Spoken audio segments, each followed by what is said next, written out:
Hi guys, please like, share and subscribe and hit the notification bell so that you're made aware of all our future videos and live streams. And yes, you're not imagining things. The footage in the background, yep, that's me, and I've just realised I am wearing the same top again. That's weird. Right, so today's video is very similar to the one I've got playing in the background.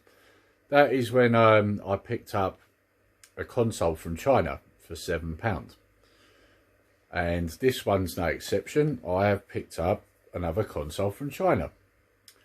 Today we're looking at the Powkiddy V90 64-bit, and yes, as you can see, it does look like Game Boy Advance SP. So we're going to have a look at the specifics. We'll compare it actually next to the Game Boy Advance SP, because I've got one of them as well, and we'll just have a look, see how it plays, etc, etc. We'll go through the specs and all that. One thing I'm going to add here is I paid, including postage, £22.64. I just had to double check that. I had it written down there. £22.64, which I think is actually a bargain. It's packed with 3,000 games. And I've had a brief look, and I'd actually say that it's possibly more than that, to be fair. There are some good things and there are some bad things, but we'll get into that when I show you the actual console. So yeah, we'll do an unboxing. I'll show you a comparison next to the SP, etc, etc. Alright, see you in a bit. Okay guys, right, so here we have the 64-bit Powkiddy V90. Now it does say it is the 64-bit. That I'm not so sure about, if I'm honest, but we'll get into that. Right, so we're going to unbox it. Now this does come in two colours. I actually got mine in the red, which kind of looks orange actually, looking at it on here, but it is actually red, I assure you. And as you can see, it's got the Powkiddy logo. You've got a volume wheel on the side. At the bottom, you've got a USB-C and a headphone jack. You've got a SD card, or what they call a TF card slot. Power on and off. And then at the top here, we've got the L1, L2, R1, R2, and then as you open it up, like the Game Boy Advance SP, you have the 4 buttons here.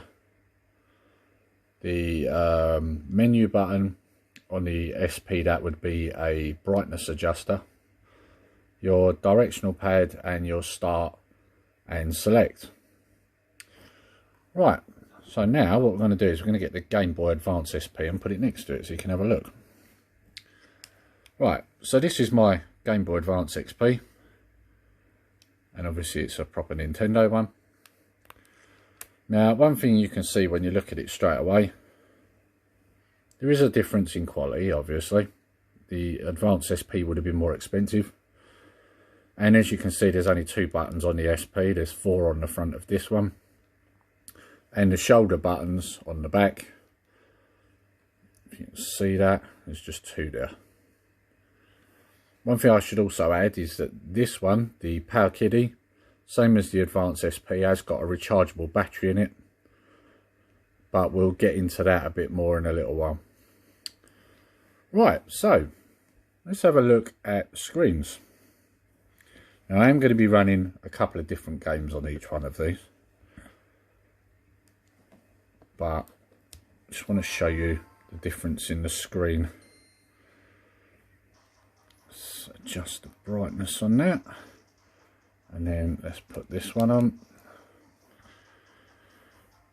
Now if you look straight away, you can see a vast difference in the screens, and that's because the Powkiddy runs on what's called an IPS screen, which is what a lot of people are modding the new Game Boys etc with. So yeah, big difference in the screens.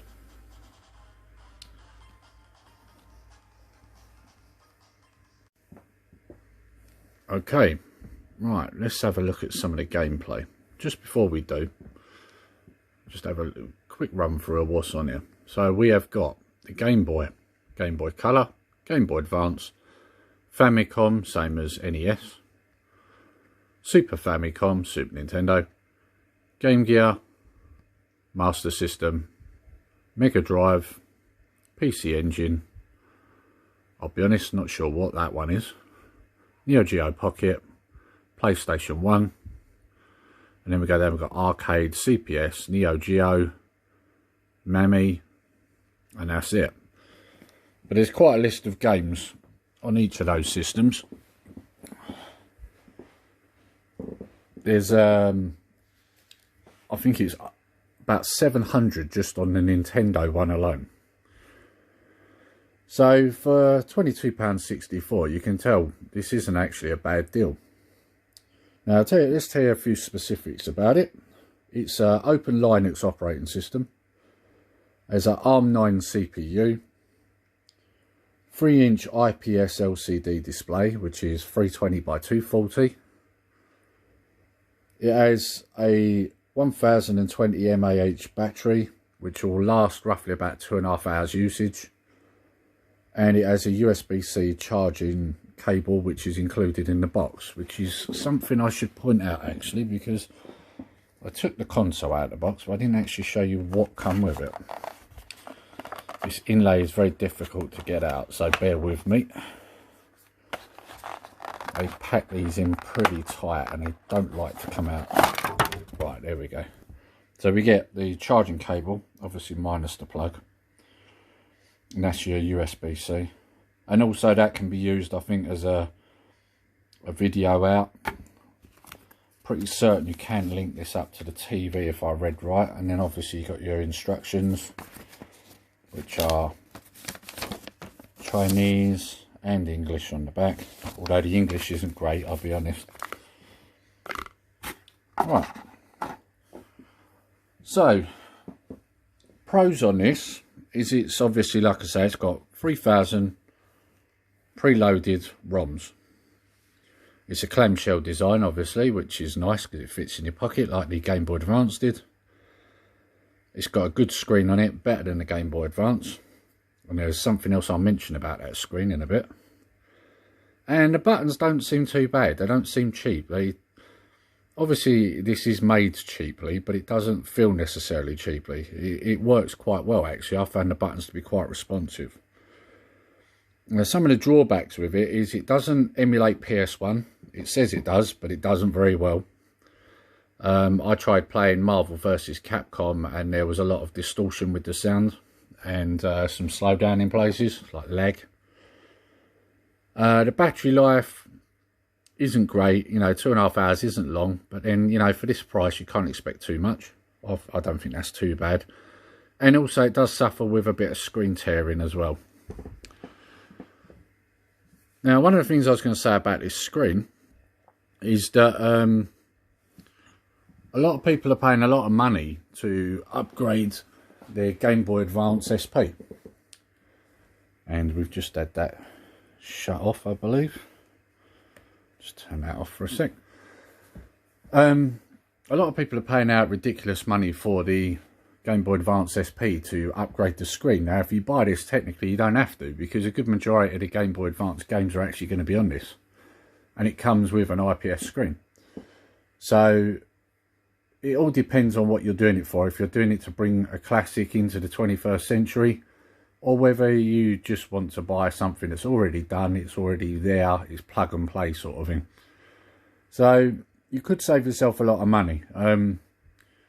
If you buy an IPS kit from China, you're probably looking around £40. I've obviously paid just over half that amount for something that's already got it built in. So it really is up to you at the end of the day. But if you want a cheap equivalent where you don't have to do it yourself, this is the way to do it.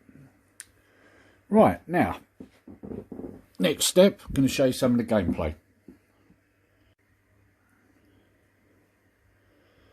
Right, okay, as promised, I said I'd show you some of the gameplay, and this is Super Mario Land for the Game Boy. At the moment, that's actually just running for a demo. Now let's put the sound up.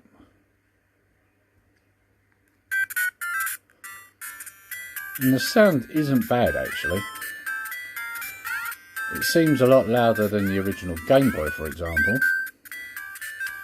If you look carefully, you will see every now and again a bit of screen tearing. But it's pretty good. It's responsive. In fact, if you've seen my video recently of me doing this on an Android phone, this actually works much better than the Android phone did.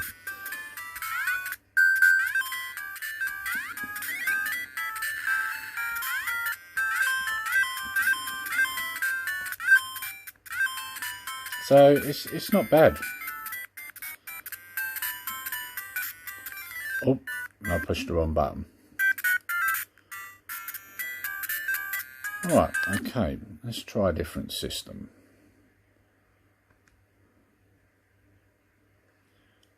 Push start to come out now. Right, let's give Mega Drive a go. Go with a bit of Sonic, can't go wrong with Sonic.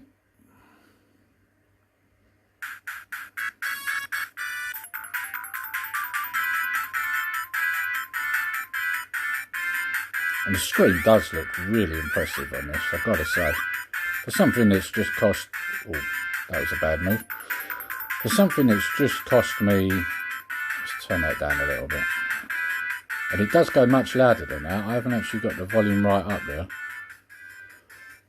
For something that's just cost me £22 something, I mean, you can't argue with the quality. I mean, I've heard a lot of people online saying that this is complete rubbish, and it's like, well, if you've paid a lot of money for it, yes, but if you've paid what I paid, because some of these people bought this on Amazon and stuff and they paid double the price. I waited a bit longer, hence the reason why I'm doing this review after everybody else, and I got it for half that price, and I'd say for the price I paid it's worth it. It's very good. Right, let's show you another one. I'm going to load up PS1 so you can see some of the problems with it, because although this system says it plays PS1, it doesn't play it very well. The requirements for PS1 are more than this system's got built into it.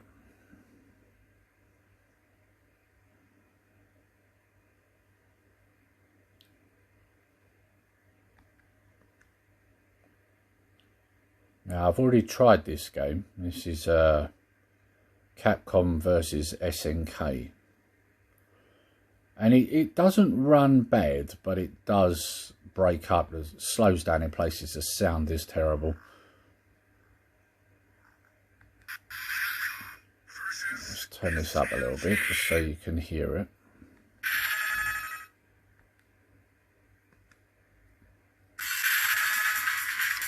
You'll notice there's a little bit of distortion already with the sound there.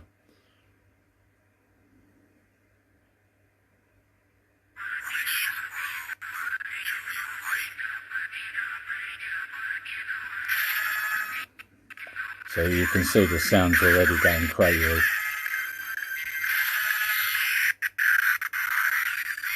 So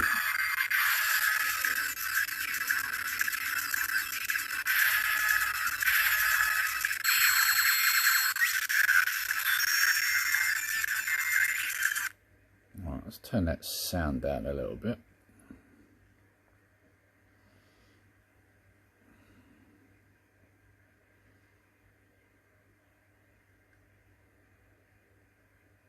So once we get into the game, you'll see it suffers with a little bit of lag.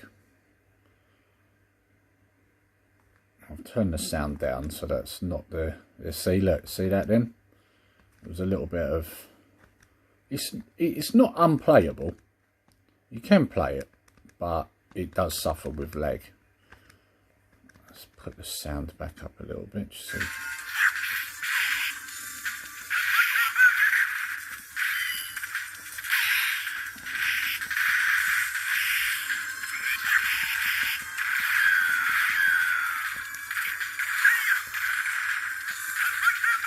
But this isn't the best, it isn't the worst gameplay I've actually seen of this game.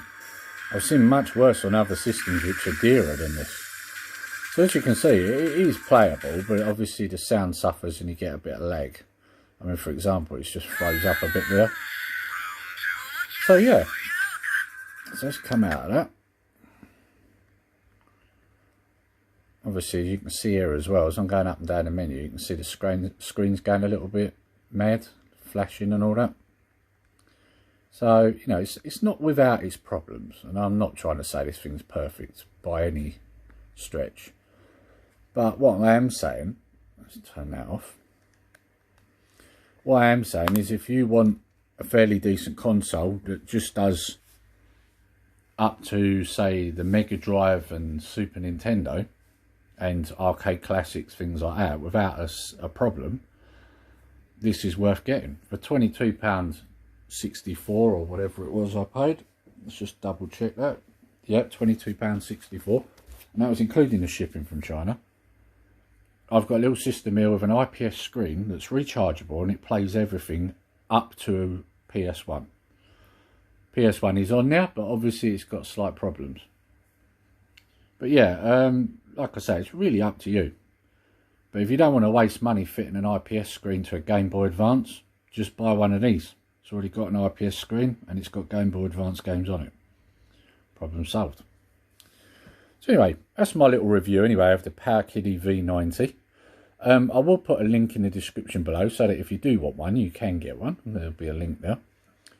Like I say, it does come in two colours. It comes in this colour, which is red, and it also comes in a yellow as well. Most people who've done reviews did it of the yellow, so I thought I'd get the red just to be different. So, and actually I prefer the red if I'm honest. So yeah, that's our review. I hope you enjoyed the video, guys. Something a little bit different. I'm going to do videos like this now and again. Every now and again, just pick something up from China. See if I can get something fairly good for a cheap price, and then we'll review it. The consoles are coming a long way these days, and you know, this isn't bad, I don't think. I think it's pretty good. Right, so like I said at the beginning, please like, share and subscribe. Hit the notification bell so you're made aware of our future videos and live streams. And until next time, take care, stay safe. Nerdy Geezer out.